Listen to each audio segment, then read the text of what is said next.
Guruji, we are very happy. You are an institution for happiness.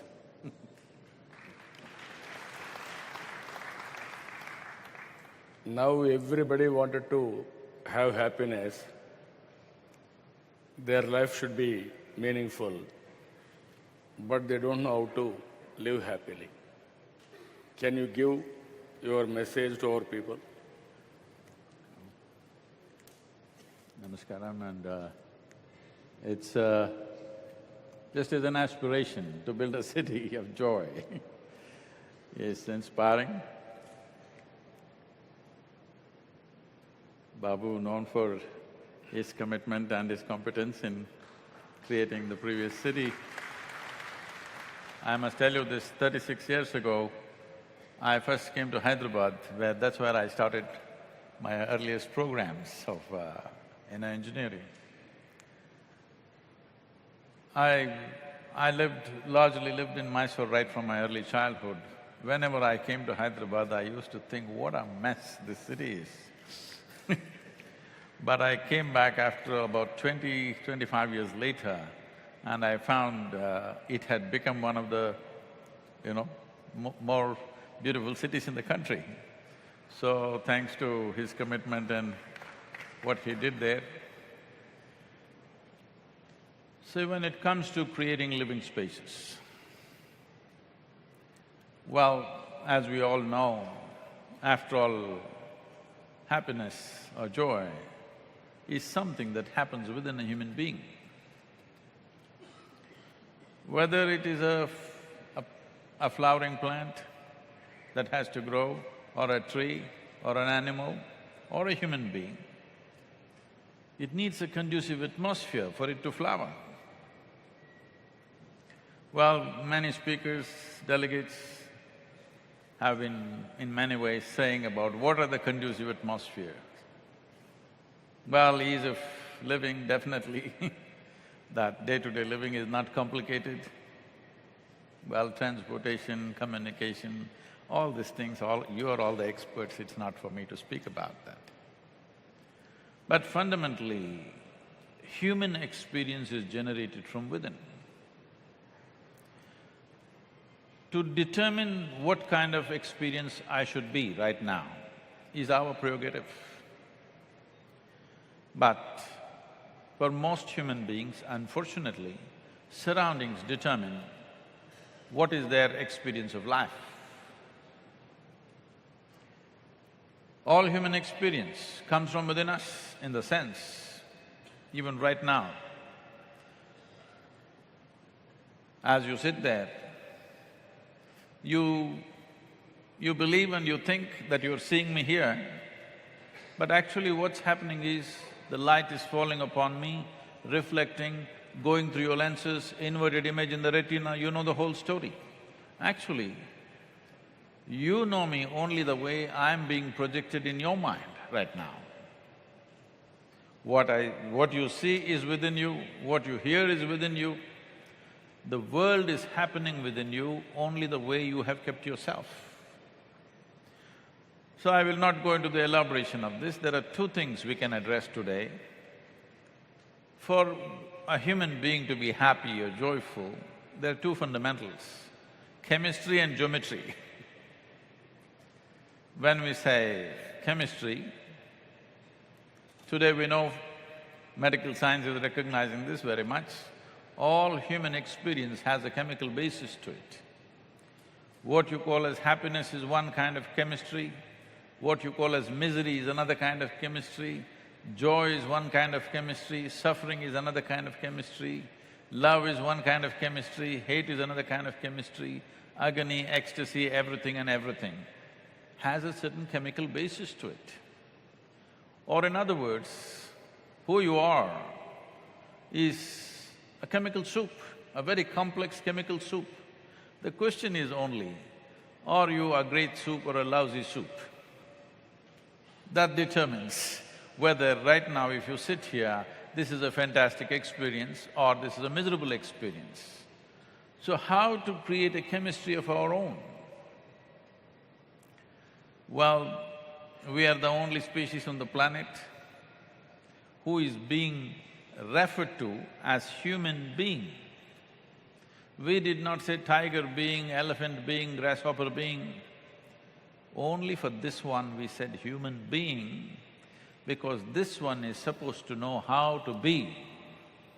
That means we are the masters of our experience.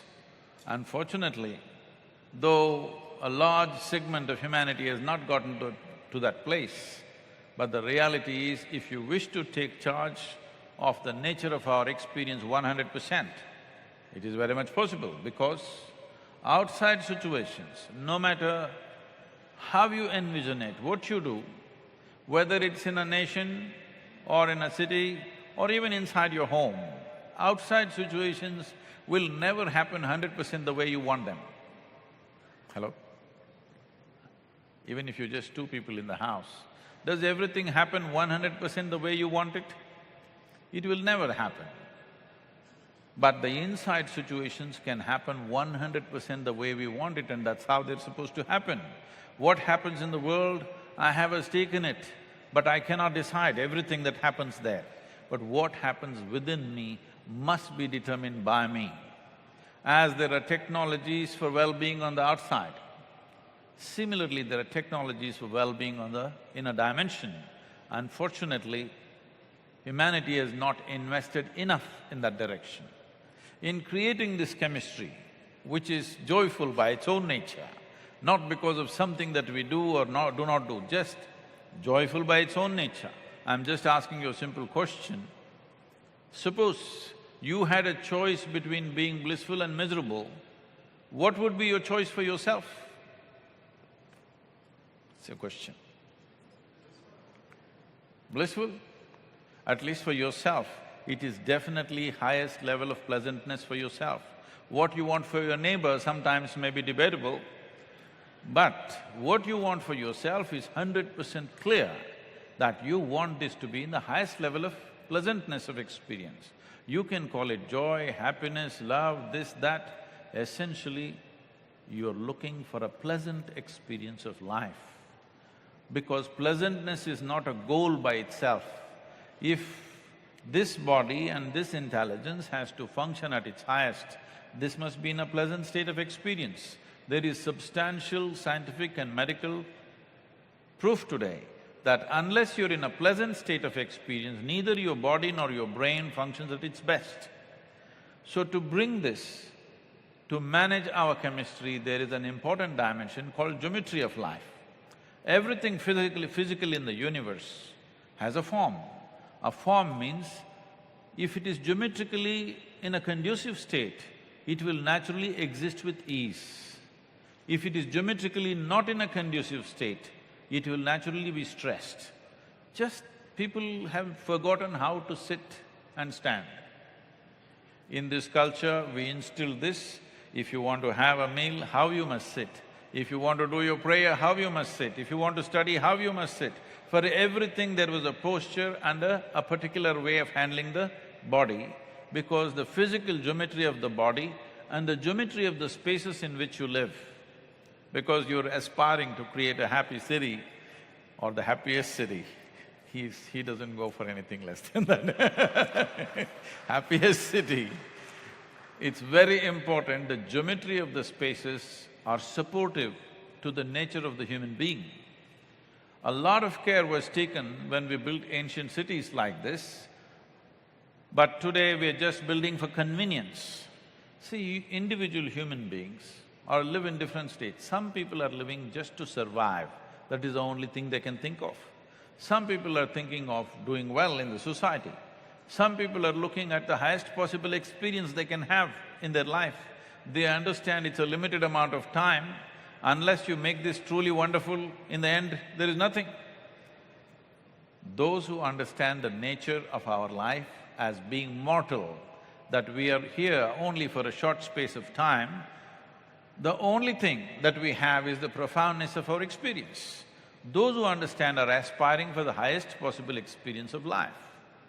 Similarly, cities or structures are built, some are just purely utilitarian, some are for aesthetics, some are for creating a certain ambience of experience. All these dimensions are there. A city should take these into considerations because people will not be fulfilled just by survival, just by economic activity. You will see in business districts I was just some time ago, recently, I was just driving through a business district of Washington, D.C. All young people, well-dressed people, obviously they're earning a good living. If you look at their clothing, the way they are and the place where they are. But this is their lunchtime, they've all come out. They're standing on the streets where there are a lot of things being sold. Everybody is eating these big burgers or whatever you call them, where you need a mouth space like a hippopotamus. You know, like this, like that, they're biting, standing and eating. I just stopped at a traffic light, I was just looking at them. What is the fate of a human being that today you have to eat like this? We created a whole process. If you want to eat, how you must address the food. Because the very body that you carry is the food that you eat. If you don't treat the food properly, you think the food will treat you well? The air that you breathe, the earth that you walk upon, the water that you drink, if you don't learn how to relate to these things, they will not relate to you well. These five basic elements which make our system and our city and our nation and our world, if we don't treat them well, they don't treat us well. So a city should take this into considerations. I'm happy to see 30% is blue-green, that is fine, but still creating that culture of engagement with all the ingredients which make our life. In this, our own chemistry, and of course, when we say outside chemistry, people are talking about carbon dioxide and measuring carbon dioxide. Yes, it is true, this is an oxygen breathing and carbon dioxide expelling thing, but at the same time, you can pump carbon dioxide into your bottle and call it the real thing and it sells across the world.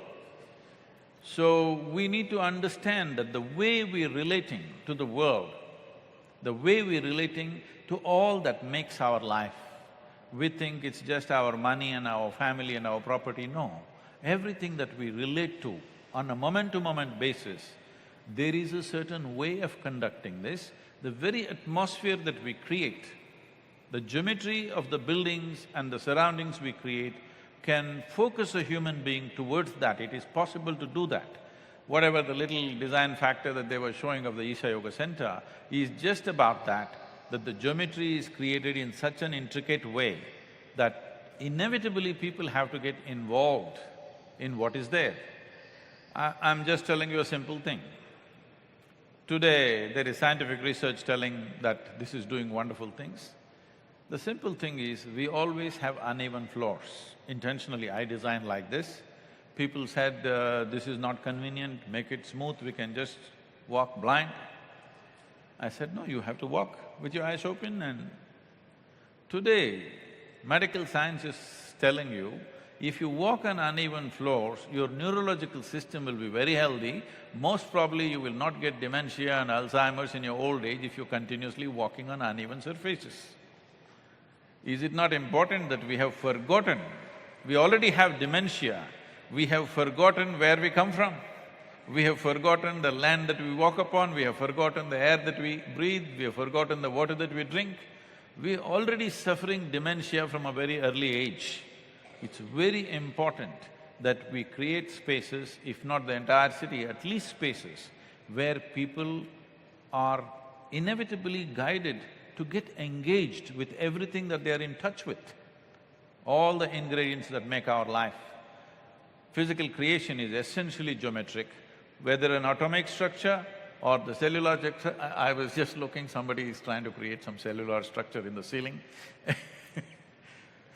whether it's atomic structure, cellular structure or many things that the planetary structures or the universe or the cosmos. Today, modern science has come up with something called as constructional theory, where they're talking about how the atom and the cosmos are fundamentally same design. Complexity and sophistication is multiplying, but fundamentally same design. This is something always is the basis of the yogic process, that the way you are made in some way is the way the cosmos is made. How we can relate this? The entire system of yoga is about mastering the geometry of your existence. How you sit, how you stand, how you breathe, all these aspects, because a city or a space or a building can create joy simply because of the type of geometry it has and how it relates to your existence. So it's great that we are thinking of happy cities, happy world. Thank you. Guruji, you can guide us, demand, development, values and happiness. How it is changing, what is the correlation, or positive or negative?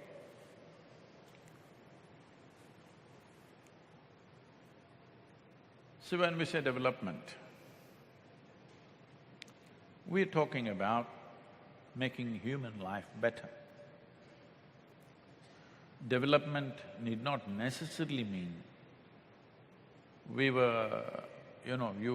know this very well, 25 years ago or 30-40 years ago, in this country, money means we talked about a lakpati. That means somebody who has 1 lakh rupees is a big man.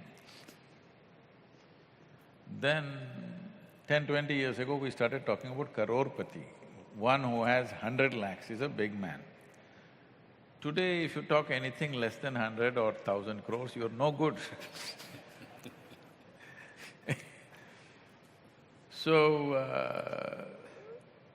by enlarging the numbers, nothing is happening to life as such. We're just multiplying things in our mind and thinking we can become big. No, nothing will happen that way. This is like, you have 1 chair to sit, you can only sit on 1 chair. But if you put 2 mirrors on either side, this will multiply into 100 chairs and you can believe that you have 100 chairs. But actually there's only 1 chair. What is on this planet, only that much is there. There's nothing more, nothing less. The question is only how we use it. Are we using it for our well-being? Our well-being, does it include the well-being of the next and the next generations to come, or are we the last generation on this planet? Are we sensible human beings, first of all? Because our existence here is a brief amount of time. We just have a relay game to play. Somebody has given this to us, we're carrying it and giving it to the next generation. How much can we consume, what can we do is something we have to determine. With all this extra that we do, our life doesn't become extra in any way. If one is trying to enhance their lives by accumulation, either money or knowledge or wealth or whatever, accumulation means this. Suppose I have a bigger heap than yours, then I think I'm better than you. This must go in a society. Unfortunately, even today, I can proudly say in southern India it's still true, which is going away rapidly. Suppose in Tamil Nadu if you come, if you go to any festival, a wedding or a function, outside you will see Mercedes, Bentleys, even Rolls-Royces parked outside and also TVS moped parked outside. But inside if you go, all of them are in white bush shirts and white dhoti. You can't make out who came in the Rolls-Royce, who came in the TVS moped, everybody is the same. It doesn't matter how you came, how much money you have, when you come and sit here, according to your age and according to what values you have, accordingly you're respected, not for the money that you have. This needs to happen in a society. It's very important, because if only accumulations determine who we are, what this means is, I will always enjoy what you don't have. This is a sickness which has grown in the world. See, for example, I don't know, so many ladies are there, maybe I shouldn't take this example, but let us say a diamond, for example. Everybody wants to put it in their nose, in their ears, all over them, whatever. But believe me, if you cut glass properly, A glass will look more beautiful than a diamond. Most people will not know what is a diamond, what is a glass if it's well cut. Suppose all the streets of Amaravati you paved with diamonds, would they want to put it on their neck? No.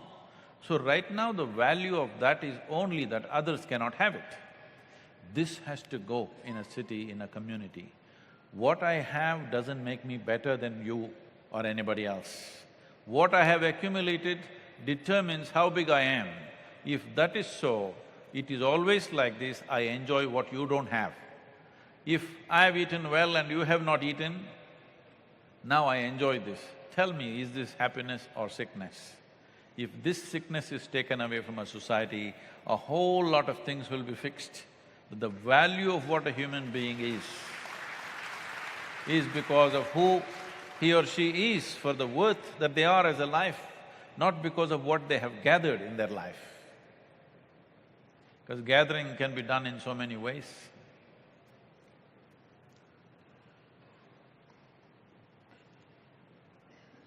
And in an Indian city,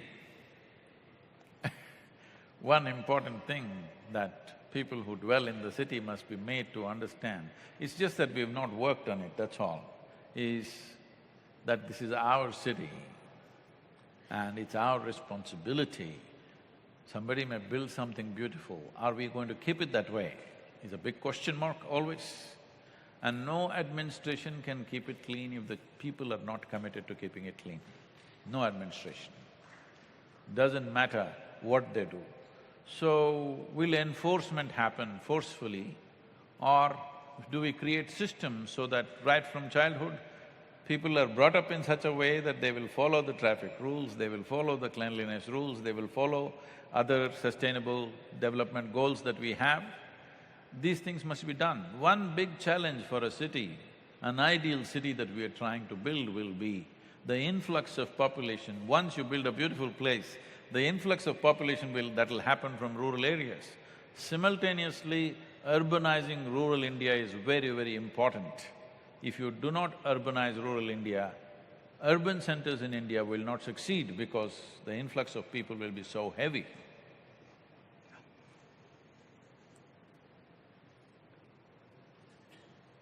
And these villages that are there, I mean not this in the Amaravati, they have done a great job, but elsewhere they are there. These homes and villages have been there for millennia, literally. So they're just living somehow. This is something we are trying to put across to the Urban Development Ministry, but with you, this can be realized. One model if you create, I think they will take to it. Suppose a village occupies, let's say, 25 acres of land, I mean the housing. They're all living in different kinds of shacks, except a few homes, most of them are just shacks. We can easily, if we convince one village to do that, because you managed to convince 33,000 acres, I'm saying this, if we convince one village that they pool all this land, this 25 acres, anyway 2 FSI is there, you can build 50 floors, just 1 acre. Remaining 24 acres will be forested with lakes and trees and everything. Everybody gets to have the best atmosphere, it can be made any kind of waste going out of the thing, everything can be within. And in this building, they live there, they work there, their school is there, their market is there, everything is there. That is, on a daily basis, nobody needs to go anywhere. Only if they want to go out for entertainment, they can go. Daily for work, everything can be done right there in one building. Especially technology companies, some of them may be here, they should attempt this, because technology companies are ones who can easily do this, that working space, living space, study space, everything is in one building. Rest is people can live in. See, for those of you who come from outside the country, you may not understand what I'm saying, because in this country, very, very few percentage of population, very few people enjoy the greenery and well-being of being in nature, because everything has been ripped out because of the population pressures that we have. Everything, the entire country is agricultural land. Everything has been ripped off because we have to grow food for 1.3 billion people. At least where they live, when I was growing up, There were so many trees in every village, not a single tree left. Even that meeting tree, it's called a meeting tree, where people used to meet under a banyan tree, every village used to have. Please go to villages and see, those trees are just gone. Everything has been taken down. So to once again, if people have to live well, one fundamental thing at that level is, one thing is they must be in shade because the temperatures are very high. They must be in shade. Being in harsh sunlight, asking them to be joyful is not going to work. Another thing is, from what I see in Tamil Nadu villages, just to see a movie, they're going to city and never coming back. Sports complexes, theatre complexes and shopping complexes, whatever scale that is needed for a village has to be created, because this is driving the migration big time, because the youth don't want to stay there, because there is no theatre, there is no sport, there is no any other kind of entertainment. These must happen in the village quickly. Otherwise, if you create great cities, you'll have stragglers all over the streets, you cannot control that population. That's a democratic country, you can't forcefully throw people out. Nowadays, Guruji, in villages also all urban infrastructure is coming slowly. In Andhra Pradesh, if you see, every home I am connecting 15 Mbps fiber bandwidth, so that all 500 channels you can get, you can have video conference, you can have internet, you can have telephone, everything is coming now. And also if you can go, every village we are laying cement roads with proper drainage and also proper street lights. But at the end of the day, economic activity is very important. That is missing as on today. If you can create economic activity, then that is the best place to live. It is in the hands of industry that if the government provides the necessary infrastructure in the villages, to take variety of production centers into the villages, this can easily be done for at least a large number of industries can do that. Certain industries may not be able to do it, they need mega complexes, but many industries can do this, that production can be in the village, or at least parts can happen there, assembly can happen elsewhere. These kind of possibilities are very much there. Exploring that is very important. Without economic activity, there is no way anything is going to succeed. And economic activity means we must understand, business means both the parties benefit, that's all the deal is. Whether it's a marketplace or marriage, it's very important both the parties benefit. Only then it's sustainable. If only when one is benefiting, government goes on building and people go on benefiting, that's not going to work. It must be a two-way process, there must be revenue out of it, only then it is sustainable. Now, having said that, coming to the people, because essentially happiness is a human experience, it is also very important. See, it is like this, I just came from United States this morning. I was in a conference there and we were looking at this aspect, some statistics like this. In 1870s, in the US population of that day, 80% of the people would not have dentures by the time they're 40 years of age. Some, at least a part of it would be gone.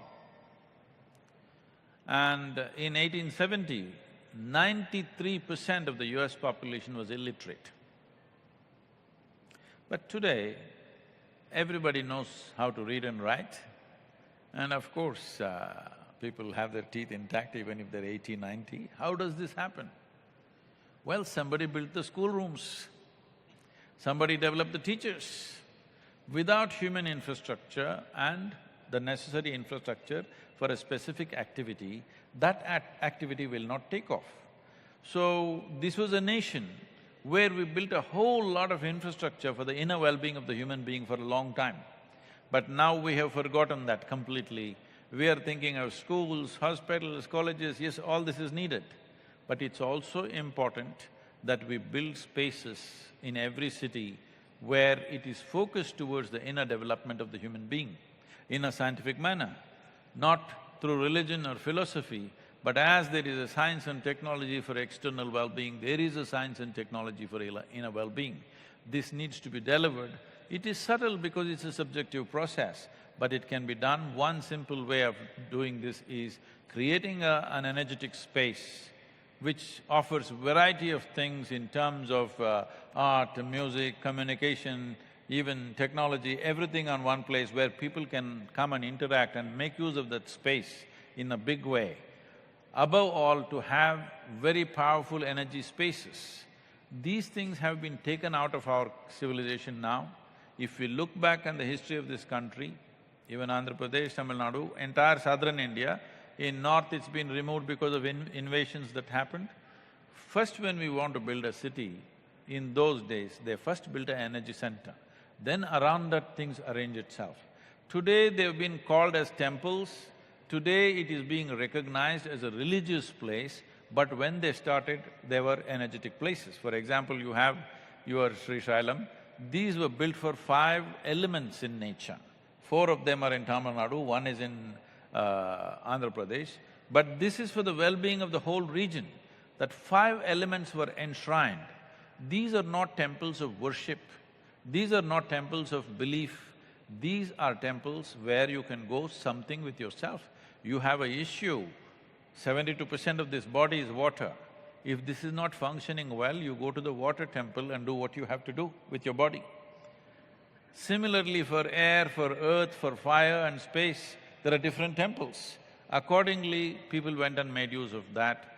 Spaces like that are important, otherwise, as economic development happens, if you see in in Western nations, this is happening, the level of misery is far more profound than the poorer, impoverished societies of the world. Unfortunately, it is true because when a man wants to when an individual or a society wants to journey from poverty to affluence, the cost of it and the hardship of it is not easy.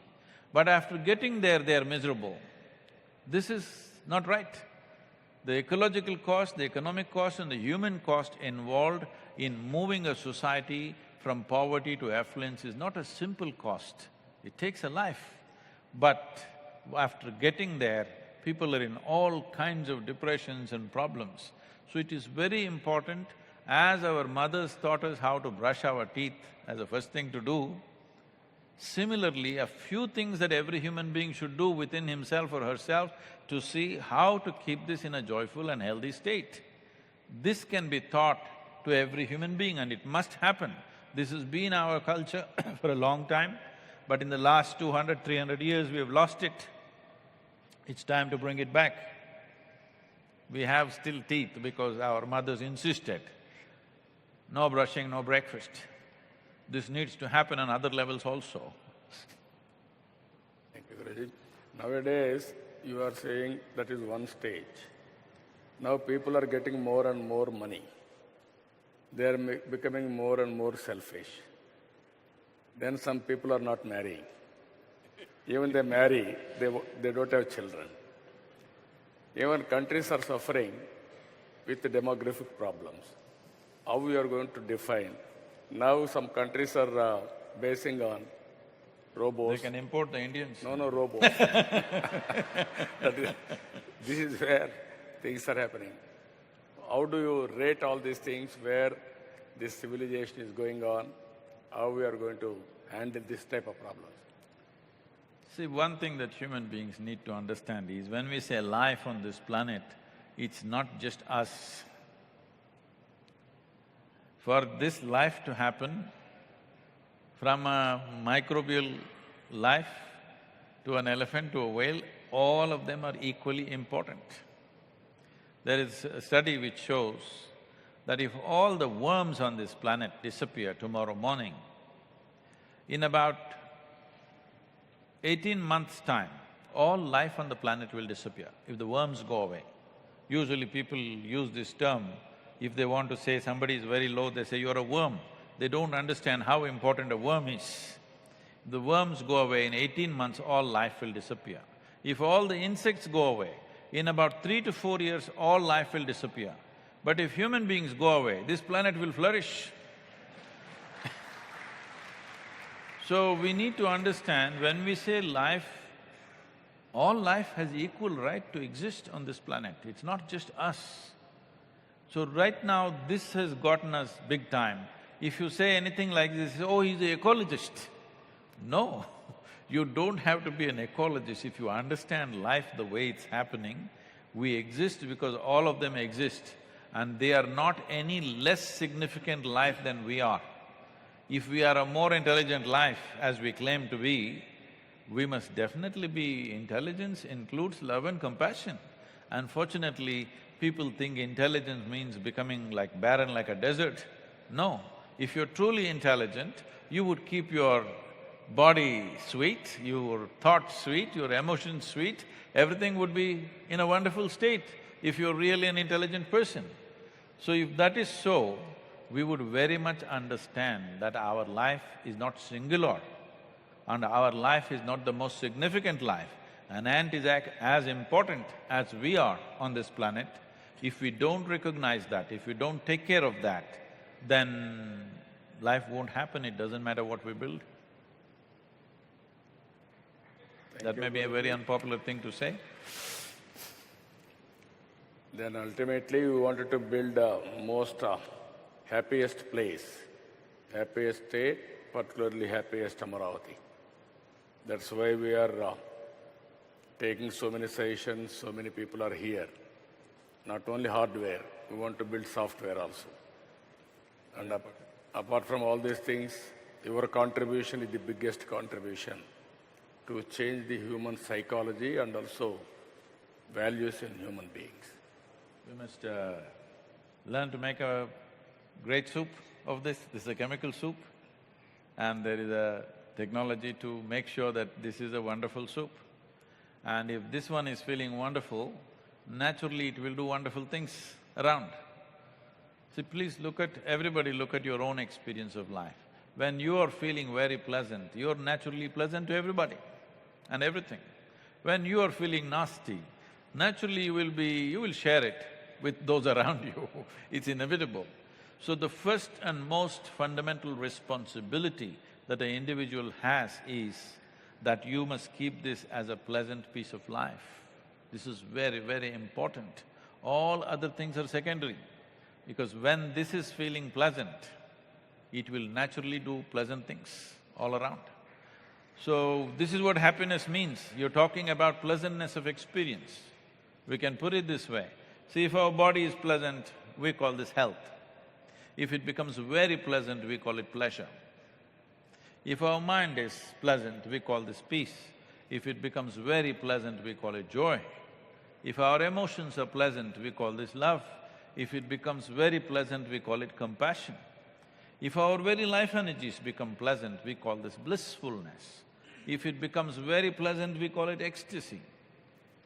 If our surroundings become pleasant, we call this success. So the city is our surrounding, that is our success. But body being pleasant, mind being pleasant, emotions being pleasant, and our very life energies being pleasant is very, very important. If we do not invest on that, we can have a wonderful city and still we are not wonderful people. So, in whatever way we can support Amaravati to become happy city. I will not say happiest because I live in so many other cities. You are blessing us happy city. You want to take any questions, Yes, Guruji? yes, if they have a question. One question. Mic, can you provide mic for him? Pass on.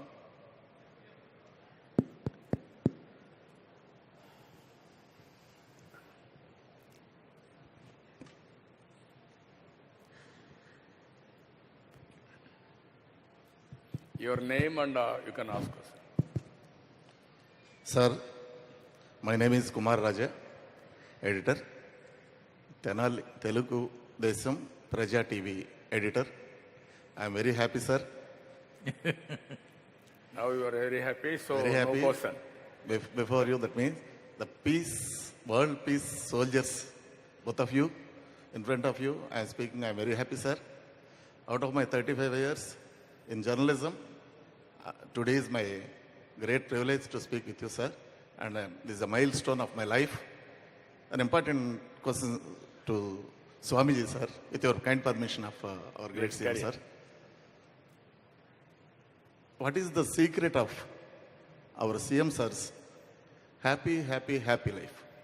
That means, at the time of our bifurcation of our state, we are in very great crisis.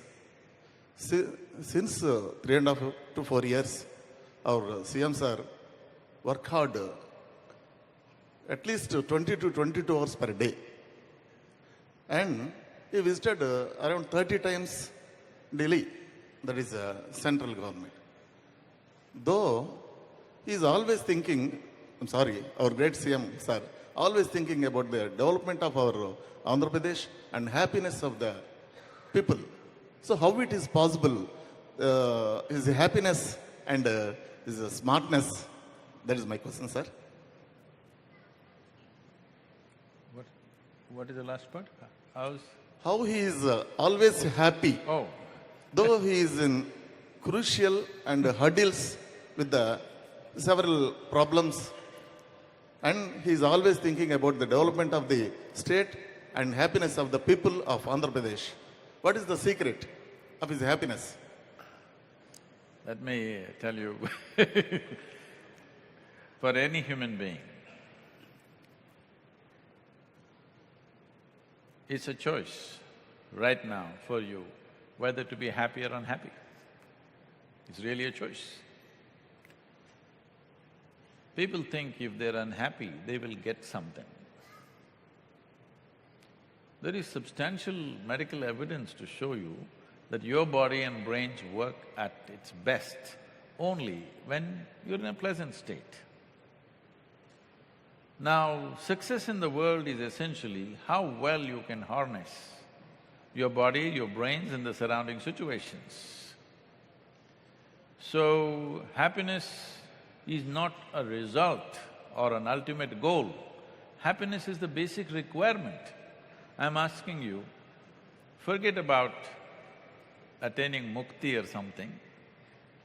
Can you enjoy the food that you eat if you are not happy? Hello? Can you? Can you enjoy the food that you eat if you're not happy? Can you take a walk on the riverside and if you're not happy, do you enjoy the river? Do you enjoy a walk? Do you enjoy the people around you? No.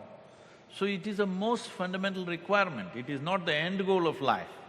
Happiness is not the end goal of life, it's the A of life, it's not the Z of life. If you're not even happy, you cannot experience anything in this world. So let us not understand happiness as a goal achieved. Happiness is a fundamental requirement for anything sensible you wish to do.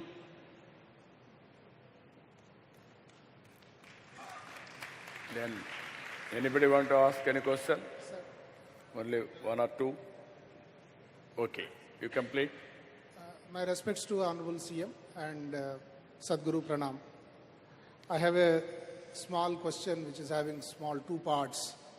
I've seen people copying answers, but I never seen people copying questions. Louder. Sir, how much happiness is my one question. And I am happy on certain counts and unhappy on certain counts. Is there any way to be holistically happy? See, the moment you link your happiness to what happens or does not happen in your life, the chances of you being happy are very remote. As I said earlier, never ever for any human being does life around them happen 100% the way they want it. Some percentage it happens our way, and I'm glad it's not happening your way, because if everything happened your way, where do I go? If this world happened just your way, where do I go? I'm glad everything is not happening your way, little bit your way, little bit my way, little bit somebody else's way. This is how the world will happen. So do not relate this to your happiness. Your happiness is the condition that you have kept yourself in. Now, is it important that we're going through this again and again? Is it important that your body and brain functions well? If it has to happen, this must be in a condition of pleasantness. Happiness means just this. There are enough issues in the world to handle. If you're not happy, what it means is, you yourself are an issue. When you are a big issue, how will you address any other issue in the world? So one thing that every human being should do to themselves is that I am never the issue. Issues are there in the world. What we can do, we will do. What we cannot do, we do not do. That's all there is. Everything that we can do, we will do. But I'm telling you, when you yourself are an issue, when you're unhappy, even things that you can do, you will not do, because you're unhappy with something.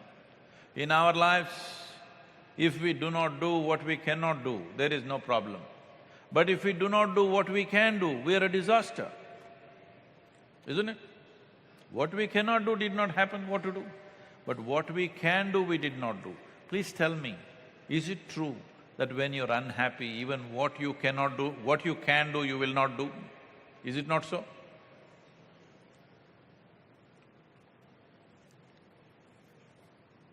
Guruji, one thing, majority are happy. That means something is going on well. In spite of that, one or two unhappy. If majority are not happy, something is going wrong. It is not my mistake. See, it is somebody's mistake, then everybody is unhappy. How can you correlate that? see, we must look at it this way, for each individual, how much of our misery is coming from outside? When was the last time that somebody poked you with a dagger? No, maybe they're poking you with pins here and there sometimes. Nobody's poking you with a dagger. I'm saying, what is the misery that's coming from outside is very minuscule. Rest is all on self-help. You can sit in one place and go through an enormous misery all by yourself. So, what it essentially means is, your intelligence is not working for you, it is working against you. You can give it so many reasons, so many descriptions and definitions, you can call this stress, anxiety, depression, madness, misery, whatever. Essentially, your intelligence has turned against you, that's all that's happened. I'm saying, the first and foremost thing is your intelligence should work for you, not against you. Once your intelligence is against you, nobody can save you. Last question.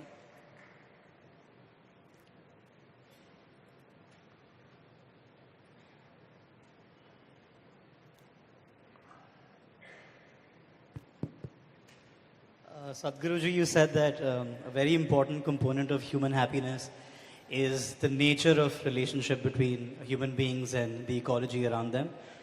Cities, however, by definition, have been heavily built structures. They're predominantly concrete, glass, cement. For all the cities and people from cities gathered here, what is your advice for how they can bring back nature into their own plans, and how can residents re-establish that very foundational link between themselves and the ecology? I would like to correct that a bit in the sense, I want to take this word ecology out of people's vocabulary. We need to understand the air that we breathe, the water that we drink, the soil that we walk upon is our life. It's not ecology, it's not some abstract thing. This is our life. The very body that you carry is just that, isn't it? So, when we build cities, naturally, initially we build in a certain way, but after some time, the commercial pressures will come in and we will start occupying every other extra space that is there. One thing is we need proper laws so that there is no ambiguity as to where to build, where not to build, how much to build, this must be fixed. I know this… lot of people will say negative things about this, but what I see is, for a population of our kind, 1.3 or little more than that right now, we have to grow vertically, there is no other way. If we grow horizontally, we'll occupy too much space. If we go like this, building housing for this 1.3 billion people and their growing population, you will see entire land will be occupied with homes. We have to go vertical. That's what I said. We are projecting this is a project that I have made, this is a one-building city. We are calling this a city because 8 to 10,000 people live there, work there, shop there, school there, everything there. But the remaining space is open spaces with lots of trees, water bodies and everything, and completely contained within itself. No electrical connections from outside, no sewage lines running out, everything within itself it can handle. But we have to grow tall. If we have to grow tall, then there is a cost involved. But ultimately for us, the biggest problem is going to be availability of land, not the cost. Money is not going to be the problem. The problem is going to be the land. How much land are we going to occupy for human dwellings and human commercial activity that we perform? So there are certain kinds of things which you can't grow tall, certain industry and stuff, that is different. But housing, office buildings, everything has to grow tall, but policy should be made that tall does not mean you build like Manhattan, all tall buildings but all packed up together. No. Once it is tall, there must be substantial space. I'm talking about building 5% of the space, 95% should be wide open, full of vegetation. People should experience life. Children should walk around, catch an insect, run after something, all this must happen. None of these things happen means you will create a very unhealthy generation, the next generation that comes. All they know is the phone screen, because there is no other way. If you let out your child, he goes onto the street, he may get killed, so you don't want him to go on the street, you keep him in the house. How do you keep him focused? The only way is the phone screen or the computer screen. There is no play with anything, they don't play with plants, or they don't climb a tree, they don't chase an animal, they don't do anything. So this is going to create a very unhealthy generation. So it's very, very important, the laws for the new city should be such that empty spaces can never be encroached upon, never. This must be fixed. Thank you, Guruji. One of the best message he has given. One is individual happiness, and also how to build new capital, and also how to protect nature. Thereby, we must have happiness. So we are very happy. It is very important session for all of us. Everybody wanted to be happy. At the same time, majority of us don't know how to be happy. That is the biggest challenge. But I think he has given some formula, some mantra for all of us, how to be happy. You practice this, and then you will be the happiest person. You can create a happy society. With this, I am thanking all of you. Thank you, one and all.